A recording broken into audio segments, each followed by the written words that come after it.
Zero hour में सबसे पहले एक तस्वीर तेलंगाना से आई है, उसे आपको दिखाते हैं। तेलंगाना के महबूब नगर में एक बस में महिला पुलिसकर्मी और महिला कंडक्टर आपस में भिड़ गई। नौबत यहां तक पहुंच गई कि दोनों बस में ही हाथापाई पर उतर आई। यात्रियों ने बीच बचाव करने की कोशिश की, लेकिन गुस्सा शांत नहीं हुआ। काफी देर तक बस में महिलाओं की झड़प होती रही। बताया जा रहा है कि टिकट को लेकर ये सारा विवाद शुरू हुआ था। टिकट मांगा गया महिला पुलिसकर्मी से, तो उसके ऊपर उसका गुस्सा बिफर पड़ा और उसका शिकार हुई है महिला बस कंडक्टर। दोनों में खूब गुत्थम गुत्था हुआ।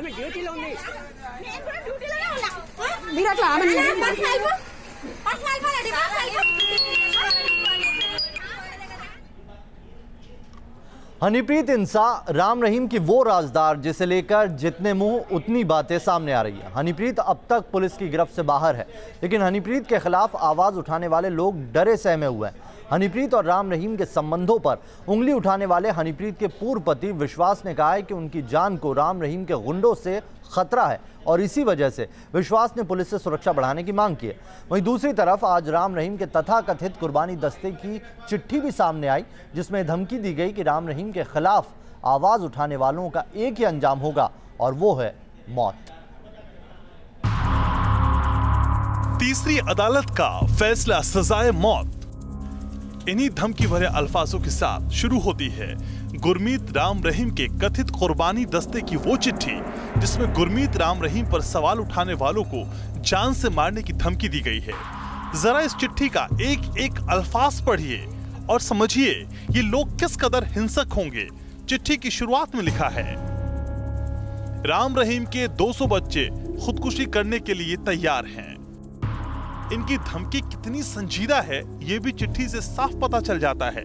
चिट्ठी लिखने वाले खुद को जिंदा लाश कहते हैं। और फिर आता है वो हिस्सा जो सीधे सीधे कत्ल की धमकी देता है। चिट्ठी में लिखा गया है, जो गुरमीत राम रहीम के खिलाफ प्रचार करेगा उसके परिवार को चुन चुन कर मारेंगे। बताने की जरूरत नहीं है कि चिट्ठी लिखने वाले ये कथित राम रहीम समर्थक किस हद तक मरने मारने को उतारू हैं।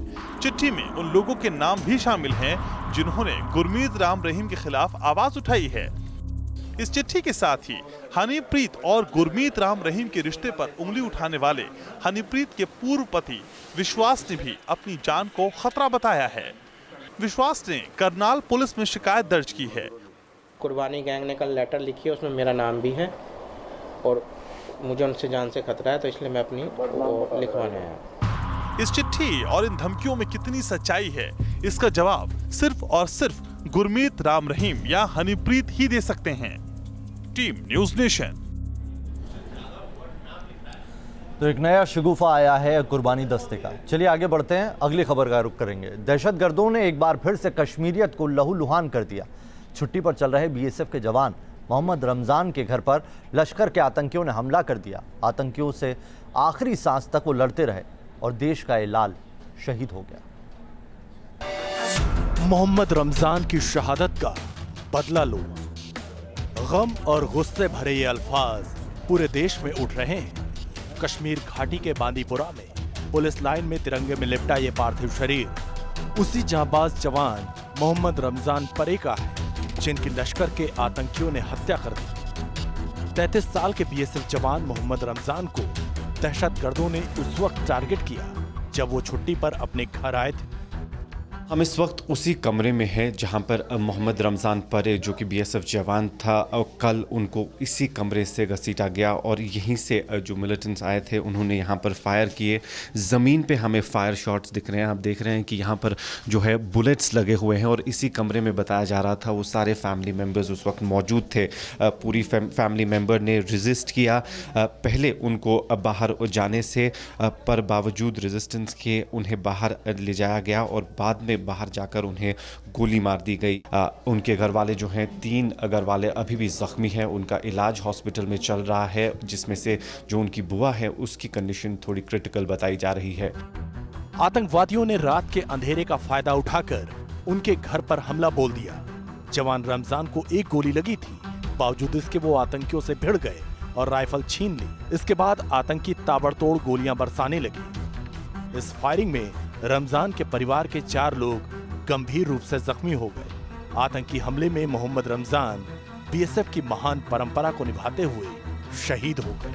मोहम्मद रमजान परे जो कि बीएसएफ जवान कल शहीद हुए थे, उनको श्रद्धांजलि अर्पित की जा रही है। उनकी बॉडी यहाँ पर रखी गई है और यहाँ पर उनको जो है बीएसएफ और जम्मू कश्मीर पुलिस दोनों के ऑफिसर्स जो हैं यहाँ पर पहुँचे हैं और उनको श्रद्धांजलि अर्पित की जा रही है। दर्द के समंदर से आक्रोश की लहरें उठी हैं। जिस तरह घाटी में आतंकियों का खात्मा हो रहा है, इससे बौखलाए आतंकी जवानों को निशाना बना रहे हैं।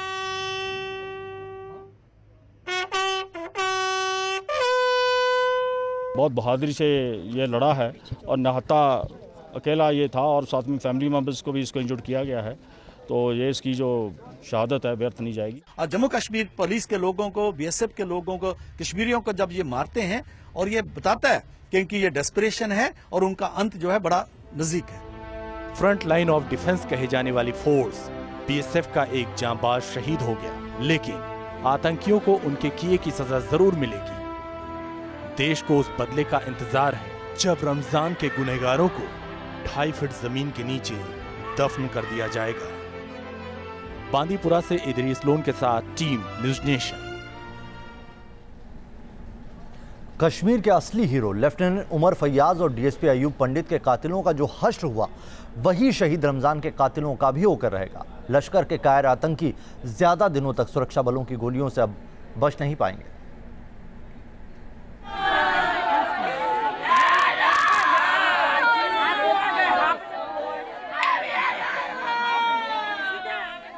इस दर्द की इंतहा नहीं, रो रो कर लोगों का बुरा हाल है। बांदीपुरा में शहीद रमजान का घर है, जहां की दरो दीवार को रात के अंधेरे में आतंकियों ने गोलियों से छलनी कर दिया। कल शाम को शहीद हुए बीएसएफ के जवान मोहम्मद रमजान परे जो है, हम उस वक्त उनके घर पे मौजूद हैं। ये देख सकते हैं कि मोहम्मद रमजान परे का घर है, जहाँ पे बहुत सारी औरतें जो हैं जमा हो गई हैं, मातम मना रही है उनकी मौत का। अब बहुत तादाद में हम देख रहे हैं लोग जो हैं यहाँ पर पहुँच रहे हैं। स्पेशली अगर हम फैमिली मेम्बर्स की बात करें तो यहाँ पर बहुत सारे फैमिली मेम्बर्स जो हैं, आप देख रहे हैं कि कैसे रो रहे हैं। बहुत ही गमगीन, बहुत ही ट्रैजिक मोमेंट है इन सब के लिए। हमले को अंजाम देने के लिए आतंकी पूरी तैयारी से आए थे। बताया जा रहा है कि इस हमले के पीछे लश्कर के गुट महमूद भाई गुट का हाथ है। उस इलाके में अभी पिछले कुछ दिनों से जो मूवमेंट है, एक महमूद भाई नाम का एक लश्कर तोयबा का टेररिस्ट है, तो वो था और उसके साथ उसके और कुछ साथी थे। कश्मीर में ऑपरेशन ऑल आउट से आतंकी जमातों की कमर टूट गई है। अब वो जवानों को टारगेट करने के लिए ऐसा वक्त चुनते हैं जब वो छुट्टी पर होते हैं या फिर कोर टीम से अलग होते हैं। 10 मई को शोपिया के हरमन में शहीद लेफ्टिनेंट उमर फयाज का शव मिला। वो छुट्टी पर थे और एक शादी समारोह में शामिल होने गए थे, जहां लश्कर के आतंकियों ने उन्हें अगवा कर लिया था। उमर फयाज का बदला लेने के लिए 62 राष्ट्रीय राइफल्स और एसओजी ने लश्कर के खिलाफ बड़ा ऑपरेशन छेड़ दिया। इस ऑपरेशन में फयाज का कातिल इशफाक पटेल मारा गया। श्रीनगर में डीएसपी अयूब पंडित को मस्जिद के बाहर पाकिस्तान परस्त तबके ने घेर लिया।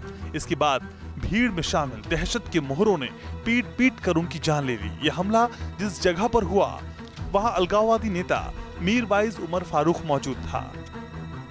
एक महीने के अंदर ही 12 जुलाई 2017 को बड़गाम में हिजबुल के 3 आतंकियों को सुरक्षा बलों ने ढेर कर दिया।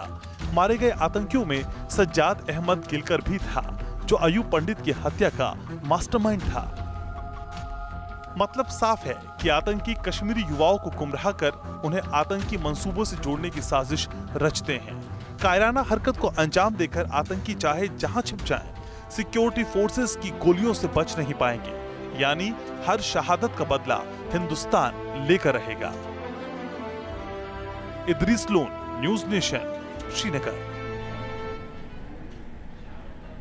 रमजान को जब आखिरी विदाई दी जा रही थी तब उनके पिता नहीं थे, क्योंकि वो भी हॉस्पिटल में एडमिट थे। लेकिन सेना ने भरोसा दिया है कि रमजान के गुनहगारों को बख्शा नहीं जाएगा, उन्हें जल्दी उनके अंजाम तक पहुंचा दिया जाएगा।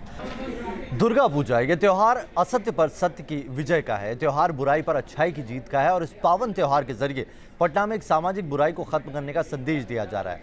पटना में मां दुर्गा के पंडाल पर लोगों को स्वच्छता के लिए जागरूक किया जा रहा है। बोलो बोलो दुर्गा माई की। इंसान बने, मेंढक नहीं। स्वच्छ रहें, स्वस्थ रहें। स्वच्छता का दीप जलाएंगे, चारों ओर उजियारा फैलाएंगे। ये कोई स्वच्छता कैंप नहीं है, किसी सरकारी योजना का हिस्सा नहीं है। ये पटना का एक दुर्गा पंडाल है, जहां मां दुर्गा की पूजा आराधना के साथ साथ भक्तों को साफ सफाई का पाठ भी पढ़ाया जा रहा है। इस पंडाल में मां दुर्गा की सुंदर सी प्रतिमा के साथ साथ भारत माता की प्रतिमा भी स्थापित की गई है। भारत माता की प्रतिमा सैकड़ों साबुनों से तैयार की गई है और यहाँ पर आने वालों को इससे ये संदेश भी दिया जा रहा है कि अपने देश को साफ रखें, स्वच्छ रखें। पटना में एक पूजा समिति ने ऐसा ही कुछ किया है। एक तरफ से माँ दुर्गा की मूर्ति है और उनकी ठीक बगल में एक भारत माता की प्रतिमा तैयार की गई है और ये पूरी प्रतिमा जो है वो साबुन से तैयार किया गया है, यानी साबुन से बनी हुई पूरी प्रतिमा है, जो कि ये संदेश देता है कि आदमी को स्वच्छता कैसे बना के रखनी चाहिए। ये हमारे साथ इसके संयोजक हैं।